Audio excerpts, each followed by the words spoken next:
नमस्कार दोस्तों, आप देख रहे हैं रॉयल बुलेटिन।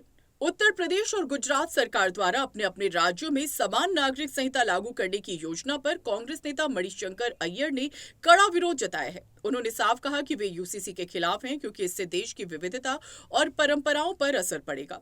अय्यर ने कहा कि हमने मुसलमानों, आदिवासियों, ईसाइयों और अन्य अल्पसंख्यकों से ये वादा किया था कि वे अपनी परंपराओं और कानूनों में खुद बदलाव कर सकते हैं, जैसा कि हिंदू धर्म में हुआ। लेकिन पहली संसद में 90% सदस्य हिंदू थे, जिससे उनकी परंपराओं में बदलाव संभव हुआ। सर, उत्तर प्रदेश सरकार और गुजरात सरकार यूसीसी इम्प्लीमेंट करने की प्लानिंग कर रही है, क्या कहेंगे आप? क्योंकि आप बड़े मिनिस्टर रह चुके हैं, बड़े मैं तो राजनयिक हैं। यूसीसी के खिलाफ हूँ। हमने वायदा किया था ख़ास तौर पर मुसलमानों से और हमारे आदिवासियों से और हमारे क्रिश्चियन से और अन्य जो हमारे अल्पसंख्यक हैं कि उनको अपने आप अपने कानून या अपने रिवाज को बदलना है, जैसा कि हिंदुओं में किया गया था। लेकिन हिंदू उस पार्लियामेंट में, जबकि ये सारा हुआ, पहले पार्लियामेंट जो था, 90% मेंबरान तो हिंदू थे। अब जबकि 4% मुसलमान हैं, ये पार्लियामेंट कैसे तय कर सकता है कि उनका मुस्लिम पर्सनल लॉ रहेगा और कि कुछ चीज़ जिसको कि वो कहते हैं यूनिफॉर्म सिविल कोड, वो लाया जाएगा। लेकिन ऐसे हरकतें तो होते आ रही हैं हमारे अक़लियतों के खिलाफ, और अब उसके खिलाफ हम लड़ेंगे और लड़ रहे हैं। इसके साथ ही कांग्रेस नेता ने अपनी आत्मकथा अ मैवरिक इन पॉलिटिक्स पर बात करते हुए अपने जीवन के उतार चढ़ाव का जिक्र किया।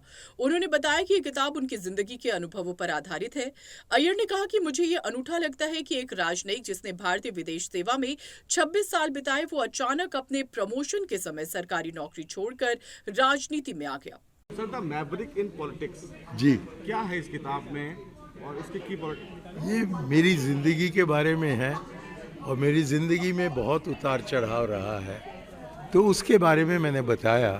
और काफ़ी अनोखी है कि एक डिप्लोमेट जो कि इंडियन फॉरेन सर्विस में 26 साल से लगातार काम करते आया, वो अचानक उसी क्षण पर, जबकि उनका उत्थान होने वाला है, उन्होंने सरकारी काम छोड़ा और पॉलिटिक्स में आए।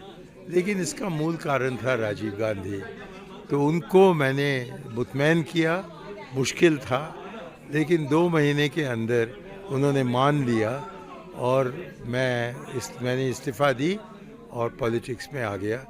और मेरी खुशकिस्मती है कि जो पहला इलेक्शन था उसमें मैं जीत कर आया कोई 1.5 लाख वोट के साथ। उसके बाद कभी कभी मैं जीता, कभी कभी मैं हारा, तो इसके बावजूद मैं लगे रहा अपने काम में, और इसका नतीजा था कि अंत में जाकर जीते और फिर आखिर में जाकर हारे। महाकुंभ पर बोलते हुए मणिशंकर अय्यर ने कहा कि वे कभी प्रयागराज नहीं गए और ना ही कभी वहां जाने का विचार किया। उन्होंने स्पष्ट रूप से कहा कि मैं नास्तिक हूं और कुंभ मेले में जाने वाले लोगों के लिए जिस आस्था की जरूरत होती है वो मुझ में नहीं है। कुंभ को लेकर सरकारें अपना गुणगान कर रही हैं, लेकिन अभी हाल ही में भगदड़ मची, कई सवाल उठ रहे हैं, कैसे देखते हैं आपको सर? उनकी जिम्मेवारी है योगी आदित्यनाथ की, खास तौर पर, और मोदी जी को ये बताने के लिए कि हुआ क्या, कैसे हुआ, क्यों हुआ, और जो दोषी हैं उन पर क्या दंड लगेगा। लेकिन ये सब कहने के बजाय किसी किस्म का एक पर्दा वो खींचना चाहते हैं उस व्याख्या पर, और हम वो उनको छोड़ेंगे नहीं जब तक कि हम न मुतमईन हों कि सारा सच जो है वो निकल आया है। सर, आप अगर स्वस्थ हैं, अगर तबीयत आपका सही है, तो क्या आप भी कुंभ जाएंगे? जी, कुंभ में स्नान करने आप भी जाएंगे अगर समय मिला आपको तो आने वाले दिनों में? समय का सवाल नहीं है। मैं कभी नहीं गया हूँ, मैं एक नास्तिक हूँ और मुझको वो आस्था नहीं है जिसकी ज़रूरत है उन लोगों के लिए जो कि प्रयागराज जाते हैं।